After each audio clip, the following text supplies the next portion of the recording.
Un retour à France Télévisions, l'instant politique avec Gilles Banstein et son invité ce jeudi, Nathalie Arthaud. Bonjour. Bonjour. Soyez la bienvenue. Salut Jamel, bonjour à tous, bonjour Nathalie Arthaud, porte-parole de Lutte ouvrière. Alors on parlera de votre place, de la place de l'extrême gauche dans le mouvement social. Deux questions d'actualité avant si vous le voulez bien.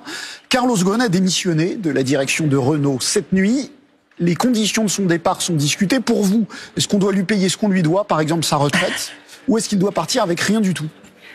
Oh ben, franchement, est-ce qu'il a besoin de combien une dizaine de millions, c'est ça? Une retraite non, à par exemple, 60 000 une retraite, Renault lui doit, c'est un contrat, voilà. 800 000 euros de retraite par an. Oui, bon, enfin moi je trouve ça scandaleux, depuis toujours. Mais c'est un contrat. Je trouve les rémunérations, je trouve effectivement ce qui est négocié entre ces grands patrons et puis les entreprises, je trouve ça scandaleux.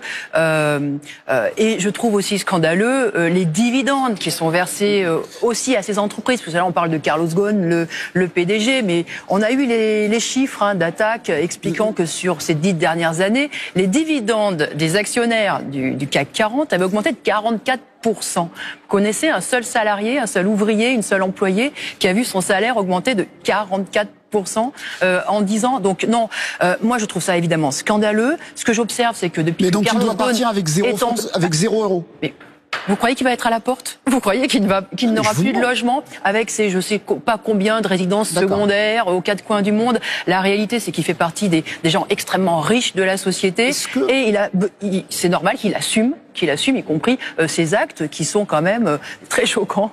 Jean-Dominique Sénard qui va le remplacer a la réputation d'un patron assez social. Il avait écrit un rapport avec Nicole Notat. Vous lui faites confiance pour diriger Renault ou c'est un patron comme les autres?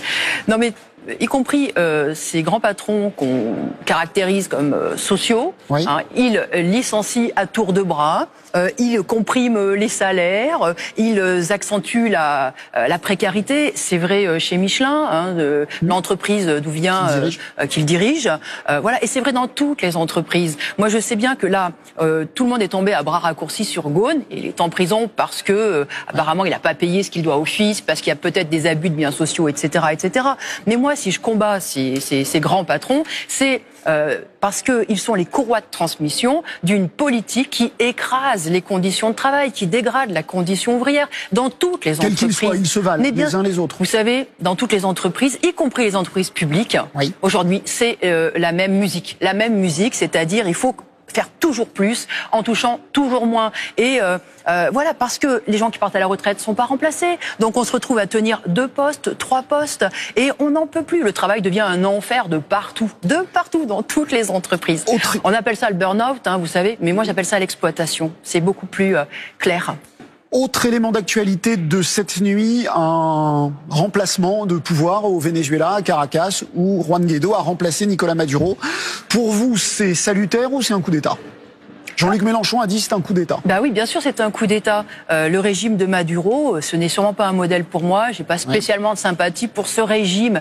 Mais vous savez, si les États-Unis étaient hostiles au régime de Chavez, ont essayé de susciter auparavant plusieurs coups d'État. C'est plus Chavez, c'est Maduro. Et s'ils continuent d'être hostiles à Maduro, c'est parce que ces régimes-là avaient la volonté, au moins dans une certaine mesure, de redistribuer une partie de la manne pétrolière à la population. Voilà leur grand tort aux yeux des États-Unis. Enfin, eh bien, vous voyez, aujourd'hui, le régime est défendu instantanément par Poutine et par Erdogan, qui sont pas non plus des modèles de démocratie et qui ne font pas forcément non plus le bonheur de leurs peuples respectifs. Non, mais certes, d'accord.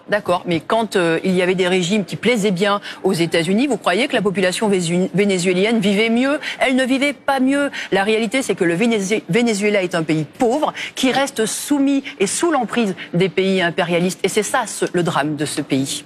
Alors parlons du mouvement social. Olivier Besancenot se joint à un appel d'Éric Drouet, figure contestée du mouvement, pour faire de la journée du 5 février, journée de mobilisation de la CGT, une journée de grève nationale illimitée. Et il dit qu'il appelle les autres figures de gauche et il cite Nathalie Arthaud, donc vous-même, en vous demandant si vous êtes prête à vous joindre à cet appel. Réponse ?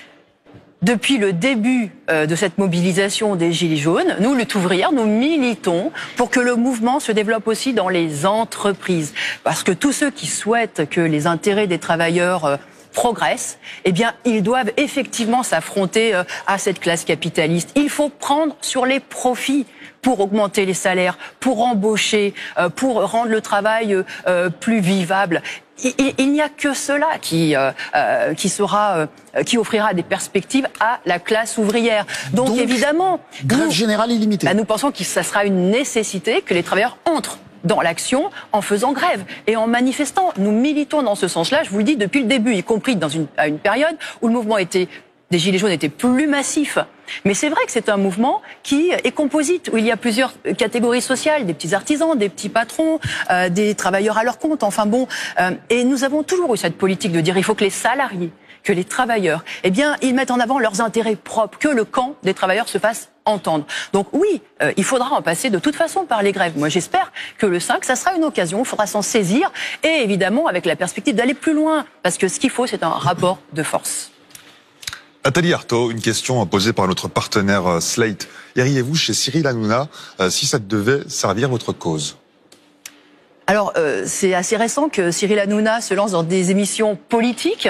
À partir du moment où... Il était l'un des premiers à recevoir les Gilets jaunes. Oui, c'est vrai. Justement, dans cette crise, on a vu beaucoup de Gilets jaunes s'exprimer sur son plateau. Moi, j'ai trouvé que c'était très bien de donner la parole comme ça aux Gilets jaunes. Donc, et pourquoi pas? Et pourquoi pas? Voilà, bien sûr, pourquoi pas participer à cette discussion et intervenir dans le cadre de cette émission. Merci beaucoup. Merci infiniment, Nathalie Arthaud, d'avoir été l'invitée de l'Instant Politique avec Gilles Bernstein.